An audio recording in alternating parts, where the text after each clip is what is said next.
Welcome, everyone. Today we have Addison Delormier, a high school student who believes that we need to keep prayer out of school. I'm going to do all that I can to change her mind and persuade her to take a stance to allow prayer in school once again. I'm going to analyze facts, statements, evidence, anything I can to change this girl's opinion and open her mind up. Welcome, Addison. Please sit down and tell us a little bit about yourself. Hi, how are you doing? I'm good. How are you? Good. I am Addison Delormier. I'm a senior at Friendship here in Lubbock. I am very involved and will be attending Texas Tech in the fall. Well, let's get started. Here, I have a bar graph showing the percentage of Americans who want daily prayer in classrooms. Take a moment to examine this. The opposing side has been rising steadily since 1999. What do you have to think about this? Actually, I'm a firm believer that school and religion are two separate things and that they should not commingle. Students come to school to learn and learn only. Prayer in school would only be a distraction. Addison, that is a very common point brought up in this argument.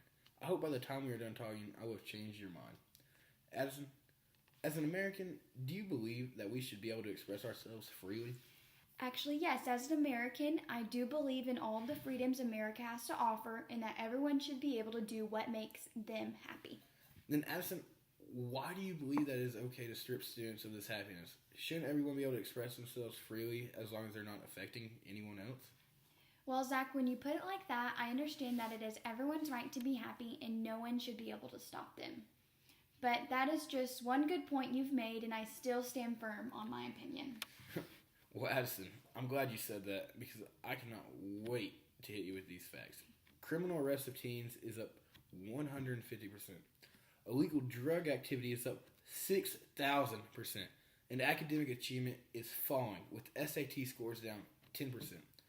All of this is according to the National Center of Health, the U.S. Bureau of Census, the National Institute of Drug Abuse, and the Department of Commerce.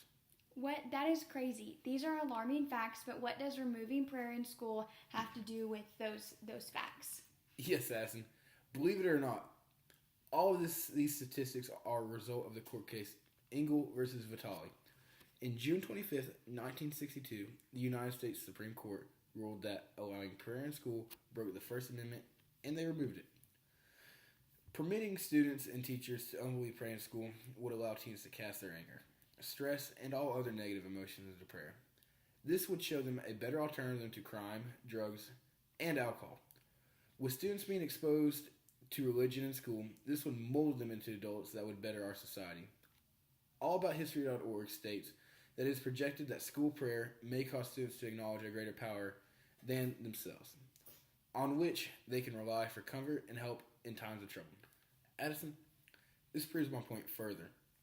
It shows that I'm not the only one who believes this would benefit not only schools and teens while they're in school, but also society as a whole. Really, I had no idea that allowing prayer in school could have such an impact. Yeah, it does. Do you know the number one issue in school right now? No, what is it? Bullying.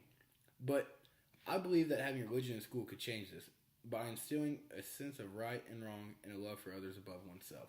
Man, I would sure hope so. Bullying is the worst, and trust me, I know. I believe getting an education is important, but I also believe that being a good person is important too. Yeah, we can both agree on that. Well, from listening to me speak and after hearing everything I have to say, well, what do you think about this controversy? Well, Zach, I must admit that I am astonished by what you have told me. You have really opened my mind, and my opinion has actually shifted. Well, Addison, I'm really happy to hear that. I hope you do not stop here, though. We have to continue educating those around us with what allowing prayer in school could do for our teens and for our future society. We have to take a stand and do what is right. Yes, I agree with you, and we'll be happy to help you spread this information. Hey, thank you for coming on the Zach Evans Show. I enjoyed having you as my guest.